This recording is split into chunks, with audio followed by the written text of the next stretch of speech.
abro esse bloco com uma pergunta para vocês. Como vocês veem o mundo? Maristela? Puxa, que pergunta difícil, né? Bom, eu vejo o mundo cada dia de uma forma diferente, mas o grande combustível, eu acho, do mundo são os afetos. Eu vejo um mundo interessante, né? Exatamente pelas grandes contradições, né? E os desafios que a gente enfrenta no dia a dia. Então é algo muito interessante e que vale a pena ser desvendado.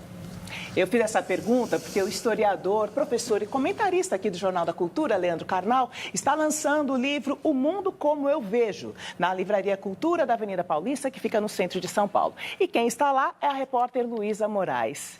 Boa noite, Luísa. Me diz quais são os temas abordados pelo Carnal nesse livro, hein?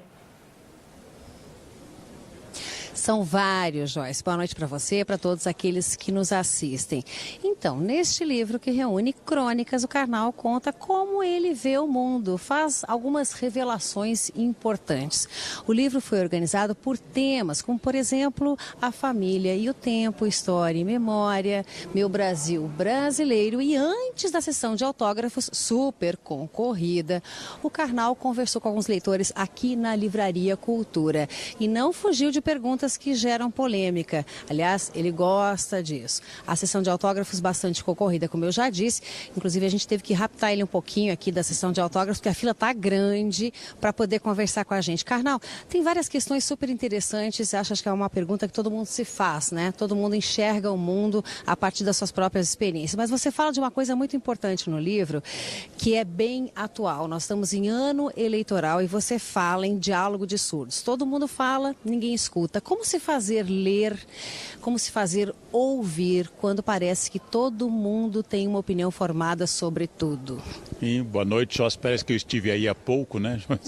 Quando todas as pessoas dizem apenas sobre si, não existe diálogo. O diálogo é uma capacidade de eu ouvir, de sair da minha zona de conforto, de ouvir inclusive o contraditório, que para todos especialistas em direito é o início da justiça. Quando eu ouço apenas minha voz, eu sou infantil, eu sou fanático, ou seja, eu sigo algo que é exclusivamente a minha convicção. No momento que eu aceito ouvir aquilo que estiver dentro da ética e da lei, que é onde termina o relativismo, eu consigo dar um passo, consigo crescer, consigo pensar. O Brasil precisa muito neste momento entender que somos uma nação de mais de 213 milhões de pessoas, com muitas posições, com muitas atitudes variadas. Não existe uma única solução, não existe um único caminho político. Nós precisamos de muito diálogo e nós precisamos insistir nesse diálogo que nos faz fugir desse lado fascista da existência.